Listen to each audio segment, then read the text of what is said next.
Hello everyone and welcome back to another video here of Tuning Dutchy.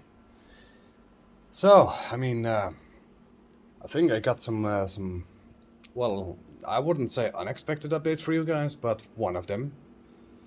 Now, as I already told you guys, I have blown my head gasket from the Chevrolet Matisse. And that's just because the supercharger that's on there. But the other thing is also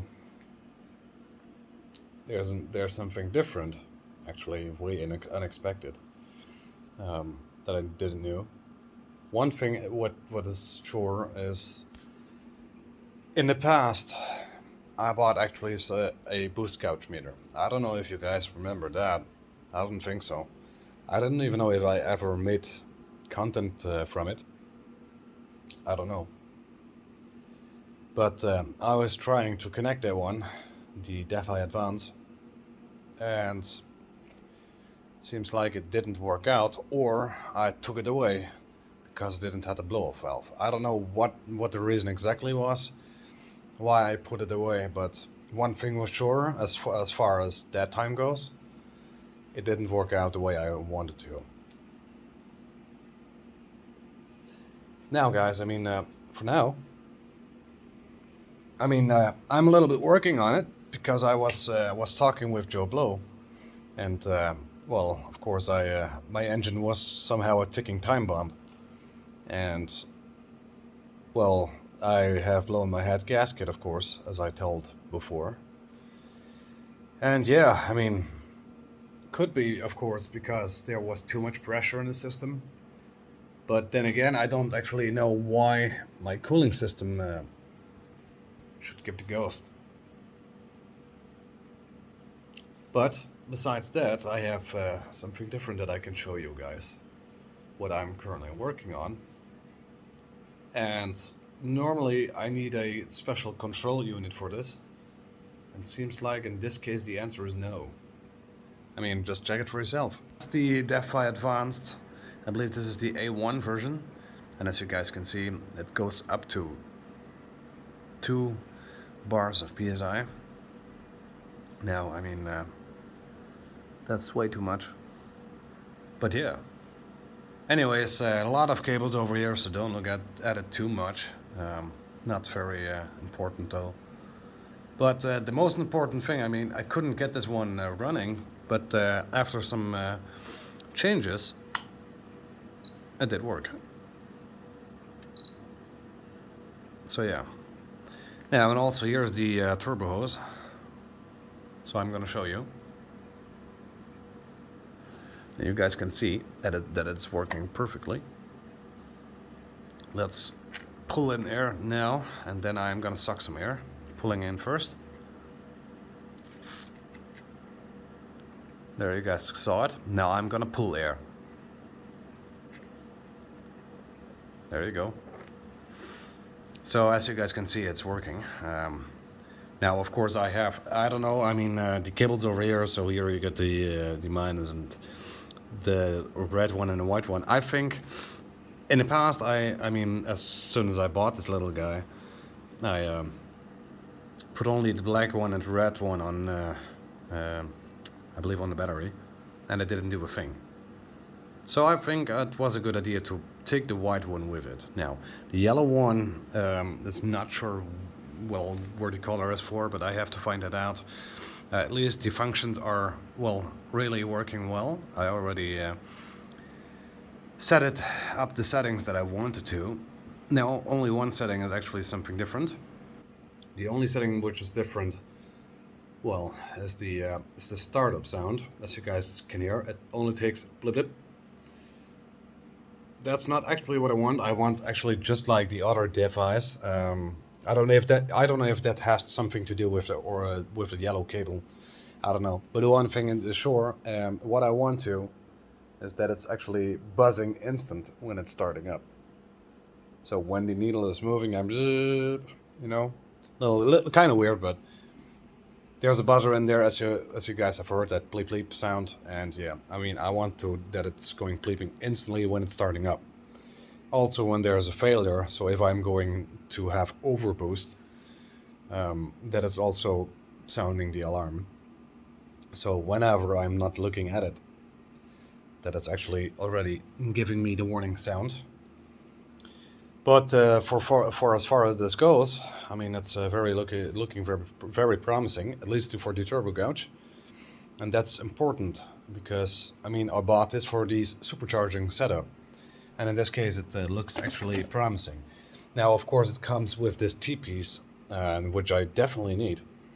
Now, one thing, of course, goes to the intake. Other thing goes to the well, I would say, turbo shit. I don't know the words now. Turbo gouge. And the other one, yeah, well, to this little hose. So one is going over here, one is the... oh yeah, let me say this. Maybe that could clarify something. So this over here goes inside here. Voila. Over here comes the intake, and over here comes the blow-off valve. That's actually how it's, well, going to be, I guess.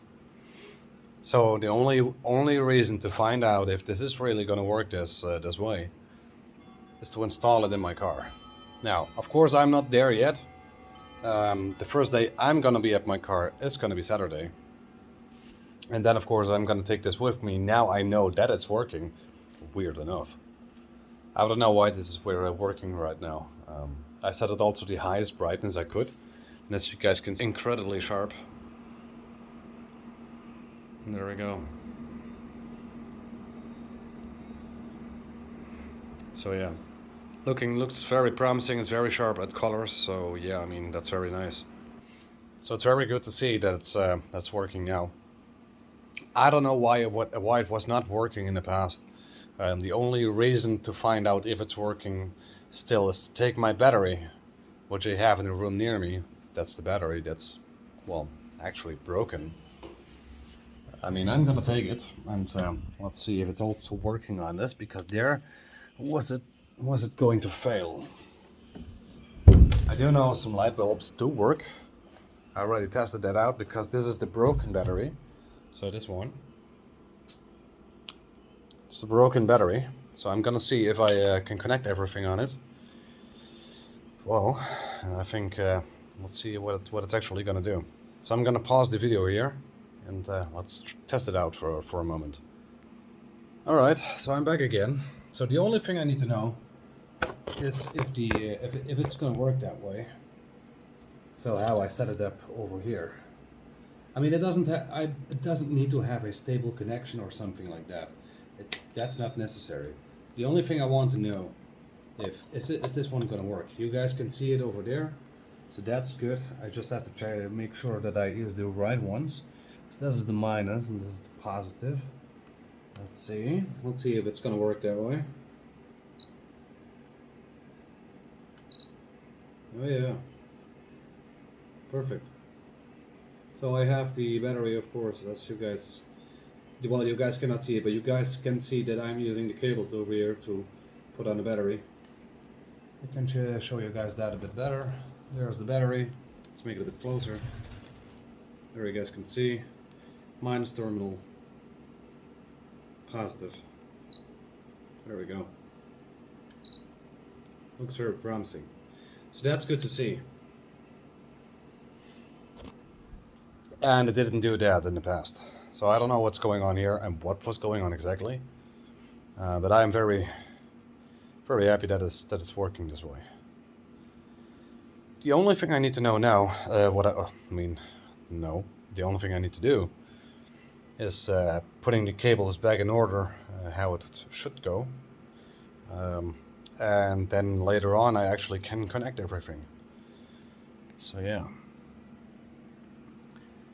Let's make that back in order again. Now, I mean, if you guys can see this, I mean, I don't know what all this stuff is, but I mean, this wasn't the case whenever I put the battery in the room near me, and it's a very dry room.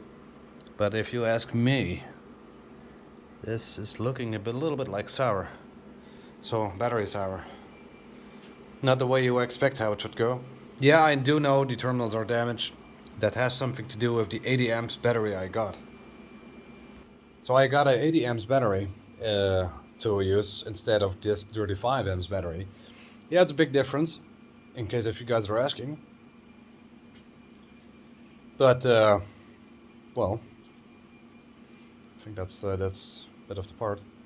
Now, I mean, I actually customized my battery clamps for the 80 amps battery, and the problem is my 80 amps battery, of course, is more than double the size.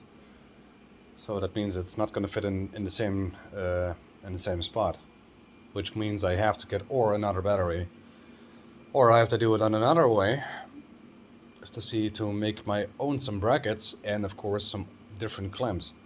Now the last option is going to be also the difficultest option, because I don't have anything for that to make it work, like, well, as said, to make a different kind of battery connection.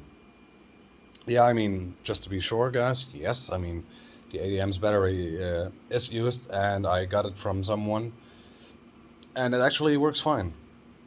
So I'm happy to note that. So yeah, I mean, that's what it is then. Anyway, so that's actually what's going on currently, guys. Well, I'm happy that it's working, because this battery also goes back in my car again, at least temporarily, until I got a new one. And of course the head gasket, I mean, I didn't watch the updates, if there are any. So we can look if we have any updates to see if they are on our way, because I have to get them before Saturday. Let's see. Do I actually have an update? Well, I see only here confirmation. Let's see what the order status is. Let's see if I have any update. Oh, I do. Well, let's see. The order is already in progress. Alright. You will receive your order on 10 March 2023.